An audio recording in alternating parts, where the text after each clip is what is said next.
que ver con Moisés, el Éxodo. Por supuesto que no, esto es una presentación, no podemos ver. Damos como un bomboncito para que uno después se entusiasme. Tendríamos que situar un poquito dónde se movería Moisés, más allá que después hablaremos un poco de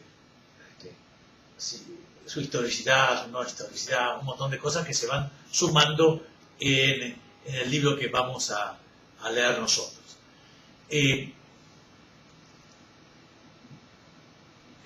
Tenemos que decir algunas cositas sobre Egipto. ¿Me perdonan? No sé, desgraciadamente mucho no se ve de esto. Egipto tiene una historia muy lineal.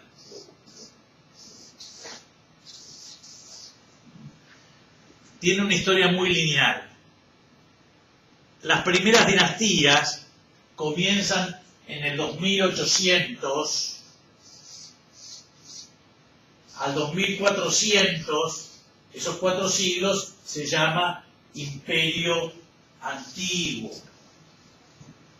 Después hay un periodo, el primer periodo intermedio, que generalmente son invadidos Egipto desde afuera, también por los asiáticos, que es el nombre feo que le ponen también a los cananeos, a los hebreos, y en general a todos, los que, como Egipto es rico, muchas veces es invadido, y ahí, en estos periodos que son varios siglos, se pierde la unidad del imperio.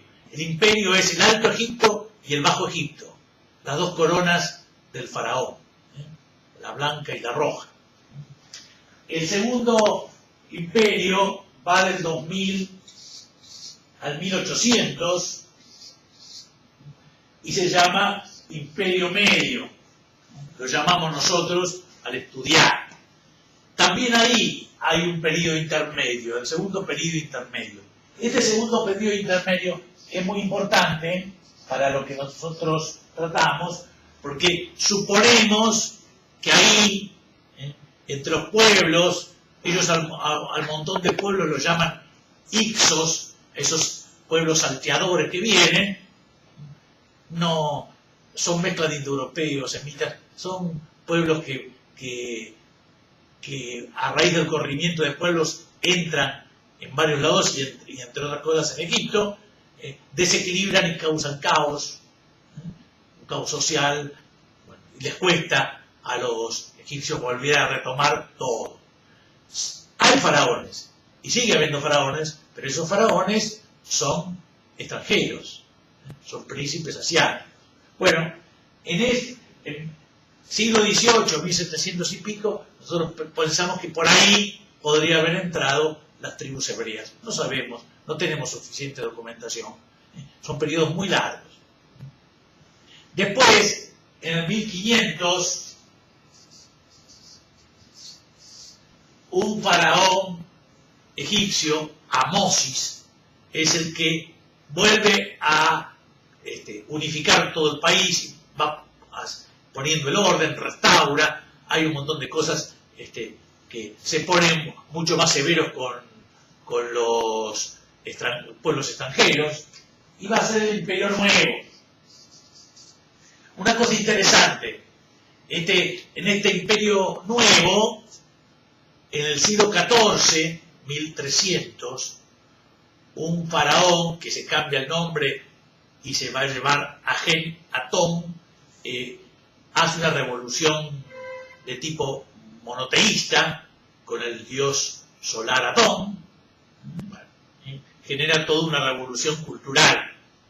Pero eso se acaba, un general retoma el poder, Horemheb, y pone a este chico que nosotros es famoso porque encontramos su tumba, Tutankamón. Muerto Tutankamón, Horemheb retoma el poder y después de él comienza la famosa 19 dinastía. Seti I, Ramsés I, Ramsés II.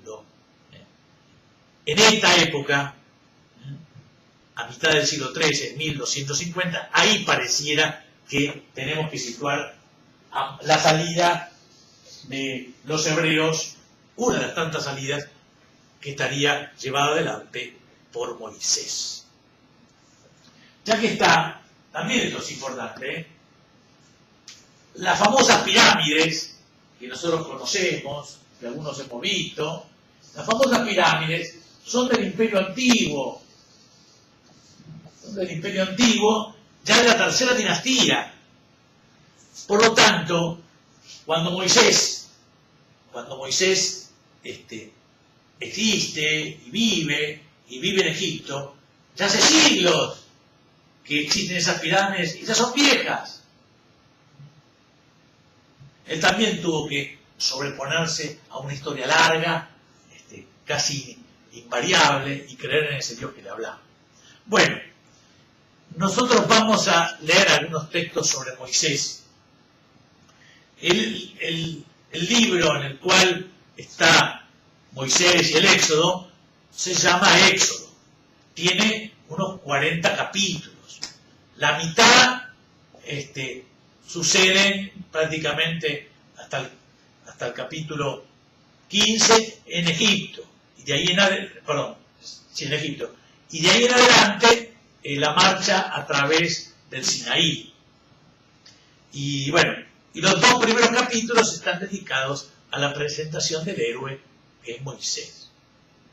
Vamos a leer algunas cositas porque así hoy, estos pocos minutos, yo quería centrarme un poquito en Moisés y aclarar algunas cositas que yo creo que nos van a servir. El primer relato de Éxodo capítulo 1, en forma muy sencilla, casi ingenua, presenta este tiempo de explotación. Pareciera que a raíz de que estamos en el Imperio Nuevo, que han sufrido mucho en manos de extranjeros, que hay una especie de mal ambiente contra, en este caso, los hebreos. Y lo ponen como una especie de esclavitud. Estos son los nombres. Ese es el título del libro en hebreo. Shemot, nombres. Estos son los nombres de los israelitas. Bueno, y vienen todos, la mayoría de los hermanos, de los hijos de Jacob, las tribus. Bueno, versículo 8. Surgió en Egipto un nuevo rey que no había conocido a José. Dijo a su pueblo: mira, el pueblo de Israel es más numeroso y fuerte que nosotros. Actuemos sabiamente contra él para que no siga multiplicando, no sea que en caso de guerra se alíe también él contra nuestros enemigos. Entonces le impusieron capataces para oprimirlos con duros trabajos, y así edificaron para el faraón las ciudades de depósito de Pitón y Ramsés. Bueno, un uso común en todos estos grandes imperios era usar la mano barata de los extranjeros para las construcciones, aquí cita dos grandes ciudades depósito, Pitón y Ramsés, que están en el norte. Los hebreos los vemos trabajando en el norte, en la zona de Gosén, que es la mejor zona. Seguramente ahí habían ido a parar la invasión. Y ahora ahí tienen que trabajar para sus patrones. Después, como los hebreos en este relato siguen creciendo, entonces el faraón trata de buscar otro camino, un camino ingenuo también, dos parteras que tienen que ocuparse de matar a todos los varones. Y como eso todavía tampoco soluciona todo, al final viene la decisión del faraón de tirar los varones al río. Aquí los estudiosos ven una contradicción. Por un lado, se usa como mano de trabajo a los hebreos. Y eso está bien, Éxodo capítulo 1. En Éxodo capítulo 5 se van a pelear, el faraón se va a enojar porque se le va a presentar Moisés y Aarón a pedirle que deje salir a su pueblo, se va a enojar y la conclusión es, no, más trabajo. Antes le dábamos la paja, etcétera, para hacer el barco. No, ahora se buscan todo y tienen que hacer los mismos ladrillos que antes. Eso es coherente. Son mano de obra. Se rebelan, entonces como castigo, más trabajo. En cambio, el exterminio de los varones, que son la mano barata, que declara el faraón al final de Éxodo 1, no está claro. Pareciera que es para incorporar Éxodo 2.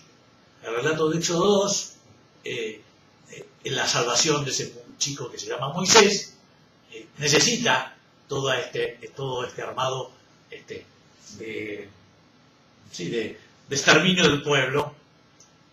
Una de las cosas que vamos a tratar de aclarar es por qué toda esta manipulación de documentación tradicional, oral, etc. Leemos un pedacito de Éxodo 2. Es un relato de la infancia. Los relatos de la infancia son siempre más imaginativos, sacados de las tradiciones orales. Los autores tienen mucha libertad. Nos pasa a nosotros con la infancia de San Martín, de Belgrano, etc. Lo que se busca, porque uno conoce muy poco y además es nada importante la infancia, se buscan ciertos elementos, subrayar ciertos elementos para aclarar algunas cosas de los personajes. En Éxodo 2 leemos, es un relato hermoso, como es de infancia, todas mujeres, y bueno, y dice así, nosotros lo conocemos casi de memoria. Un hombre de la casa de Leví tomó por mujer una hija de Leví. La mujer concibió y dio a luz un hijo, y viendo que era hermoso, lo tuvo escondido durante 3 meses. No pudiendo esconderlo por más tiempo, tomó una cestilla de papiro, la calafateó con betún y pez, metió en ella al niño y la puso entre los juncos a la orilla del río. La hermana del niño se acostó a lo lejos para ver lo que le pasaba. Entonces, la hija del faraón, que bajaba a bañarse en el río, mientras sus doncellas se paseaban por la orilla, divisó la cestilla entre los juncos. Y entonces envió una criada para que la recogiera. Al abrirla, vio que era un niño que lloraba. Se compadeció de él y exclamó, es un niño de los hebreos. Entonces, la hermana del niño dijo a la hija del faraón, ¿quieres que vaya y llame a una nodriza hebrea para que te críe el niño? Vete, le contestó la hija del faraón. Fue pues la joven y llamó a la madre del niño. Y la hija del faraón le dijo, toma este niño y críamelo, que yo te pagaré. Tomó la mujer al niño y lo crió. Y cuando creció el muchacho, se lo llevó a la hija del faraón, que lo adoptó y le llamó Moisés, diciendo, del agua lo he sacado. Bueno, este relato, que coincide con otros relatos de los grandes reyes antiguos, tenemos un relato muy parecido, con otro sentido, de Sargón II, el fundador del Imperio Acádico. Él también tiene un relato que en la infancia fue engendrado por una sacerdotisa, que legalmente no puede traer hijos, y entonces fue puesto en el río, en una cestilla, calafateada, etcétera, igual que acá, y que después es encontrada por una familia de aguateros, campesinos que lo crían, y al final llega a ser el gran emperador Sargón II.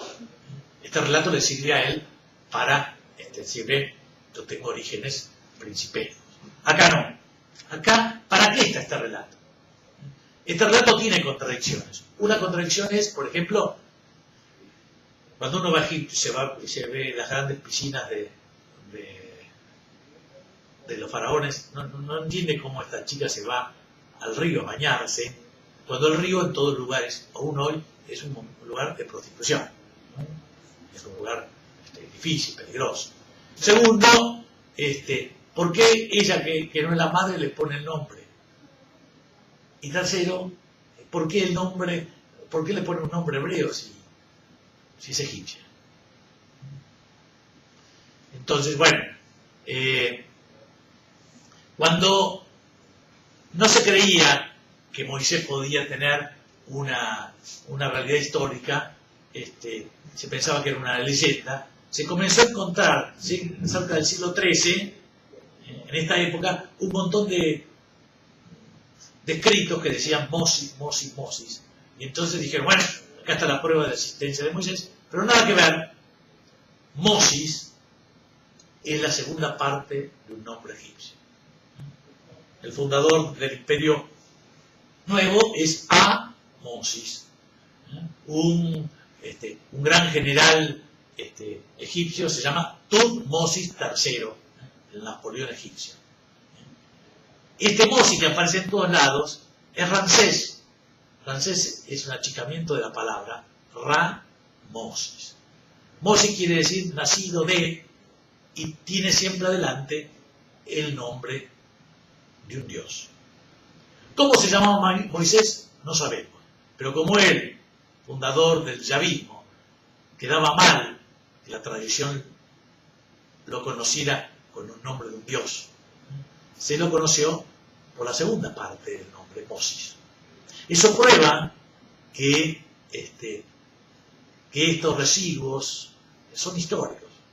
Los que escriben la Biblia no saben esto y no saben cómo explicar el nombre de Moisés.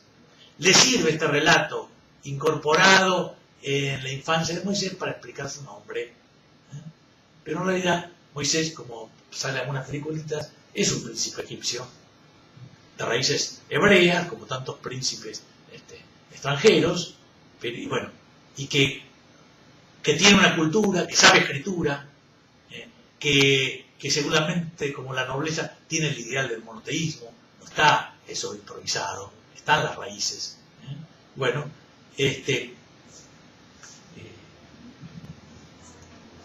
la Biblia se arregla con los datos como puede, pero en sus detalles y en sus cosas nos da a nosotros los piolines como para sujetar todo esto a la historia. De Moisés conocemos poco, pero a la Biblia le costó tanto explicar su nombre porque no lo podían cambiar. Moisés, la escena más importante de Moisés va a ser en Éxodo capítulo 3, donde saliendo,